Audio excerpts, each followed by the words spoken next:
A long time ago, well, not terribly, but at Middlebury College, when I was a student there, Chaplain Charles Scott, I remember, gave a message one Sunday in the college chapel called "Too Blessed to be Stressed." And that phrase always stayed with me ever since. I thought there was wisdom in that of all kinds. But this is mine. This is not Charles Scott's sermon. I have no idea what he said now. But the title, well, just like you don't always remember what I say. Anyway, but he was very inspired. It was an inspirational event because we as college students were feeling very stressed. And it just fit the occasion. In the 1950s, anyone studying psychology, philosophy, or theology, the word anxiety became a popular word of choice, describing people's wellness or unwellness. In the late 60s, Rollo May, deceased in 1994, was a practicing psychiatrist in New York City. And when he spoke at Union Seminary, when I was a student there, he spoke of our living in an age of anxiety. And he wrote a book titled The Age of Anxiety. I had heard of the age of the Industrial Revolution and the age of technology, but now an identifiable age of anxiety presenting itself for us to wonder about, worry about, and feel anxious about. Anxiety is a funny thing. When we're scared of something and we know what it is, we say we're afraid. We have fear.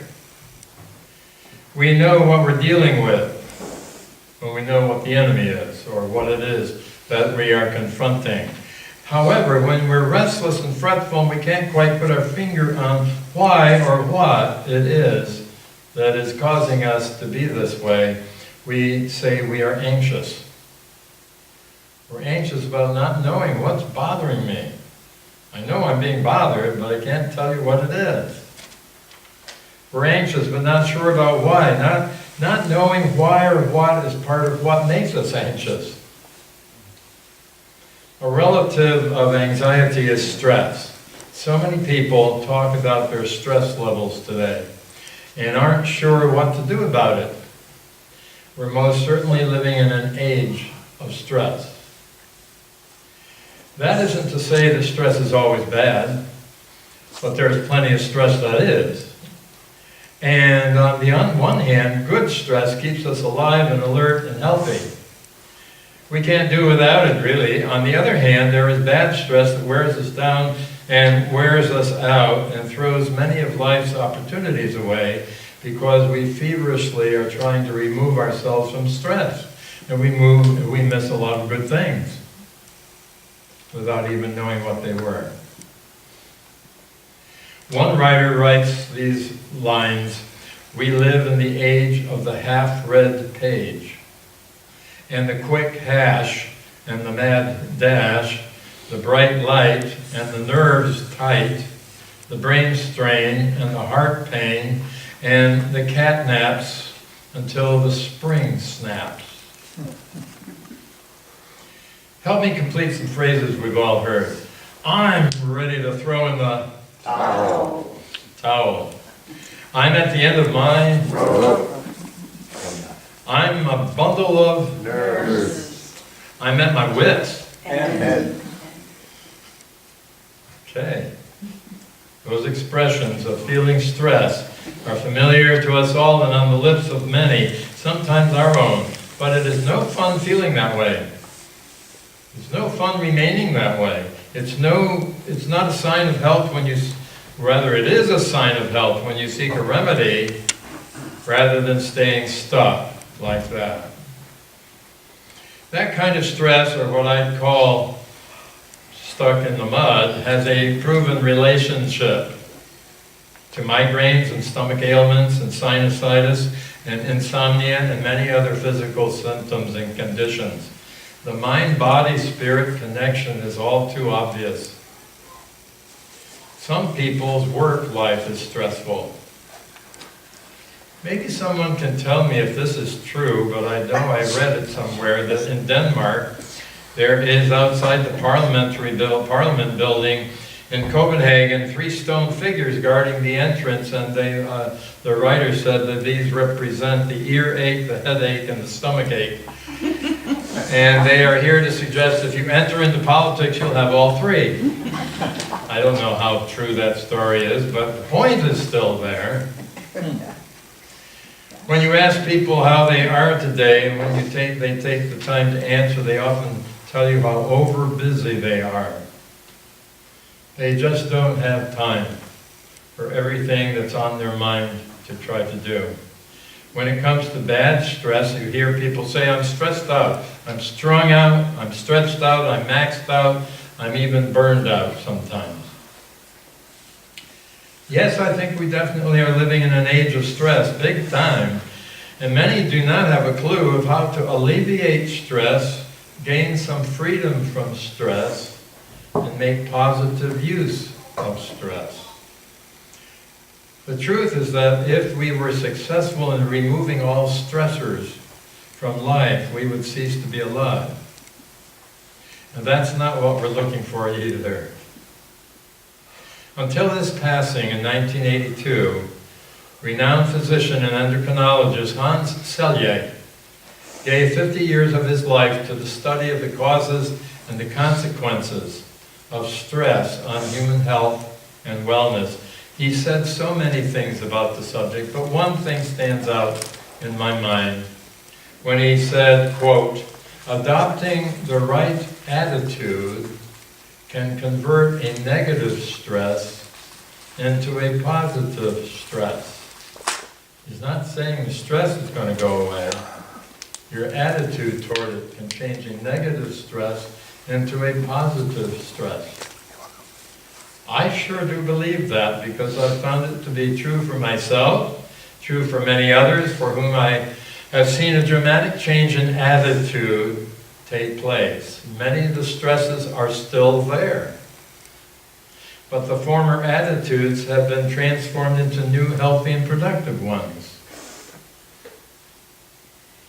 I'll get back to the change of attitude in just a moment. Stress can be good, stress can be bad, but having no stress is not the answer to our experience with it. Our attitudes and ways of dealing with stress are awfully important to stay well in our minds and bodies and spirit. So how can you tell when the stresses of life are getting to you and tearing you down? And when, on the other hand, the stresses of life are energizing you and giving you life and building you up? One simple question is, do you find in yourself every day the ability to generate a joyful attitude on a daily basis? In whatever way you answer that question, yes or no, or sometimes, there are some things the Bible says will help you with stress and move you toward that joyful attitude toward life. If you do them. If you adopt them and then do them. For this morning, there are words of wisdom from the book of Proverbs. We don't turn to that book very often and seriously take a look. But there they are. It's followed by a parable by Jesus telling about a house built on a rock, able to withstand the stresses of life. Proverbs emphasizes nurturing the attitudes of laughter, contentment with what one has, rather than feeling you've got to get more, the control of anger, and a hungry desire for wisdom, those 4 things. Reading the verses at home later today, think about them. I think that most will agree that people who are ready to throw in the towel at the end of their ropes, just a bundle of nerves, and at their wits' end, strung out, stretched out, maxed out, and burned out. These folks are people who have one or more of the following symptoms. They're not laughing very much, or they're not content with what they have in life, or they're not content they're not in control of their anger, is what I meant to say, and they're choosing to follow their own wisdom rather than God's. which is not wise in itself. Laughter is such a blessing from God that we are capable of doing. Proverbs tells us that a glad heart makes a cheerful countenance. A cheerful heart has a continual feast. Now that sounds pretty good. And it also sounds right. Laughter relaxes us, reduces tension that's building in conversations. And as I have been told by medical people, laughter stirs health-giving chemicals and enzymes that are good for us physically and mentally, not to speak of spiritually. When it comes to taking a look at the attitude in one's heart at any given moment, laughter and a sense of humor are so essential to joyful friendships, joyful relationships, joyful parents and children, and joyful Christian people working together as a congregation. In Proverbs 15, verses 16 and 17, we read, "Better is a little rather than great treasure with trouble that comes with it." And it also says in another way, "Better is a dinner of vegetables where love is than a fatted ox with hatred served up with it." In other words, God's word in Proverbs is telling us wealth is not an assurance of happiness in life. Spiritual wealth is superior to material wealth. Getting onto and running on the treadmill of materialism can be one of our biggest mistakes. Always wanting more, buying into more, listening to all those advertisements tell you you need this when you weren't even looking for it.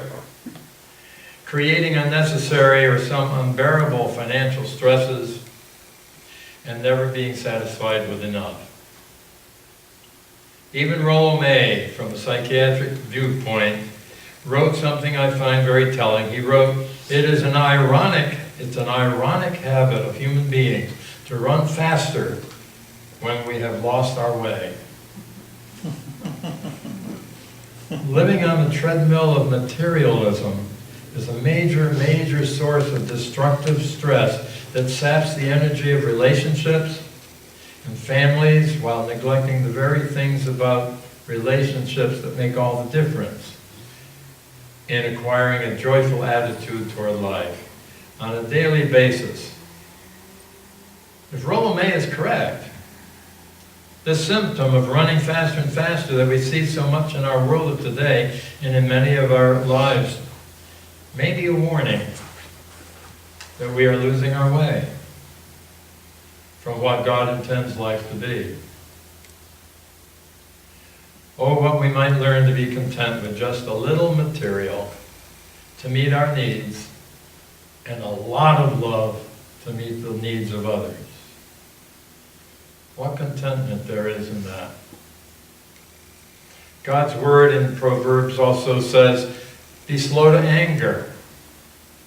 As we know, when you're hot under the collar about something, we are known to put our mouth into gear before our brain. And we might recall from the book of James 3 the discussion of how much trouble our tongues can cause when they're out of control. It reminds us that with our tongue we bless the Lord, and then in anger we sometimes turn around with that same tongue and we curse people around us who are made in the likeness of God. What a stress producer that is when we lose control of our anger. God's wisdom would teach us that being slow to anger is a stress reducer. It happens in part when we learn the new habit of putting our brains into gear before our tongues, remembering that those to whom we are about to speak are also precious people whose lives are endowed with the image of God and loved beyond measure by God. That's the person we're getting upset with sometimes. Finally, Jesus in the parable about the house built on a rock. It doesn't take much to know which house is ready to withstand the stresses of life. The house on the sand or the house on a rock. Jesus simply and clearly says to us, everyone who hears these words of mine and does them is building a life that can withstand the stresses of life. The Bible has lots more to say about stress, but at least we leave today with 4 things in mind. To nurture, laughter, contentment with what we have, confronting ourselves and learning to be slow to anger, and building our lives on a personal relationship with Jesus Christ, who is our rock and our salvation. Let us pray. We hear once again your invitation to our lives to be your friend, O God, for you to be our best. As we gather for worship each Sunday, enter into our hearts that are open to you and welcome you in, and shape us to be instruments of your faith, your hope, and your love to all whom we meet. And let us do it in your name.